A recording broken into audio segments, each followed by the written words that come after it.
Sur la question des retraites, les faits sont têtus et nous vieillissons.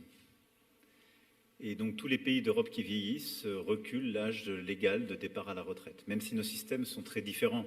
Nous l'évoquions d'ailleurs hier avec Monsieur le Premier ministre. Vous avez ici un âge légal qui est beaucoup plus loin que le nôtre, mais l'âge moyen effectif est avant l'âge légal.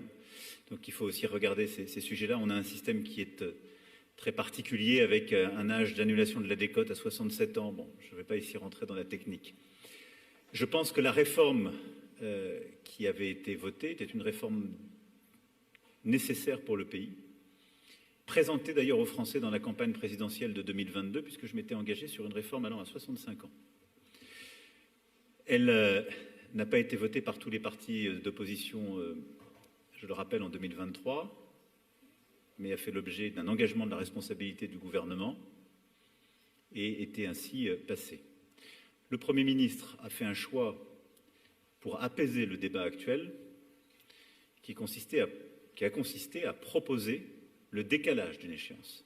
Je le dis ici parce que ça n'est ni l'abrogation ni la suspension, c'est le décalage d'une échéance qui est la prochaine échéance, celle des 63 ans au 1er janvier 2027, qu'il a décalée au 1er janvier 2028, avec un financement par des économies.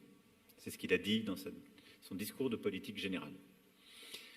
Il l'a fait dans un souci d'apaisement et c'est le débat parlementaire qui donnera l'issue de ce sujet. Et donc maintenant, c'est le travail du gouvernement et du Parlement. Pour ma part, je ne peux simplement vous dire qu'une chose.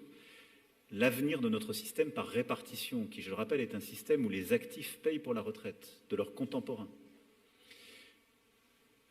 n'est pas équilibré avec l'âge de départ actuel. Et donc, ce faisant, on a décalé à 2033 la perspective des 64 ans.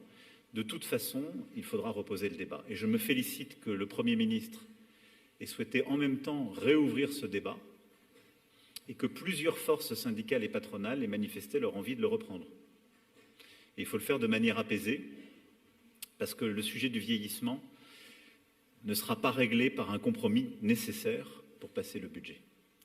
Sur ce sujet, les perspectives de référendum sont possibles, encore faut-il qu'on sache sur quoi, et donc elles ne pourraient se faire, mais il ne m'appartient pas encore de décider cela, sur un accord qui serait ainsi scellé. Donc je pense que le plus important, c'est qu'il y ait d'abord un moment de stabilité, des discussions budgétaires apaisées pour la continuité du pays et pour nos compatriotes, qu'il y ait ensuite un travail qui soit repris dans le calme sur le sujet des retraites par les forces syndicales et patronales, et sur cette base-là, nous verrons ensuite les chemins qui doivent être suivis.